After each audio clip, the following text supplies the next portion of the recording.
Hi! Mami daw kuripot here. O ito, sinisimulan ko na itong area na to. Yan. Lilinis din to. Promise, lilinis. Hindi, flex ko lang ito. Itong tatlong soft drink na to, bata pa ako. Nandun na to sa amin, sa bahay namin sa Cubao. Tapos, binigay sa akin ni Mamu para isa-safe keep ko. Yan. Tapos, sorry sa kalat ha. Tapos ito, pinadala niya ako ng mga ganito. O, di ba? Yan. Tapos ito, sinasama ko dito. Yan, pinapanik ko diyan. Bringing the old and the new.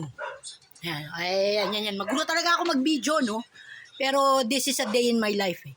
Hindi ganyan. Aayusin ko pa yan later. Pero technically, ganyan siya. Di ba? Diyan siya nakalagay. Okay? I-flex ko rin itong lalagyan na to. Ito naman ay may mga drawers yan before na ginawa ni Papu para kay Mamu.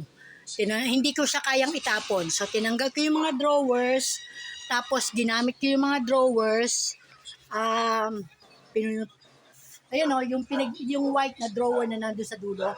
Yon. Ginawa kong shelf. O, sige na. Bye guys! Kiss yun!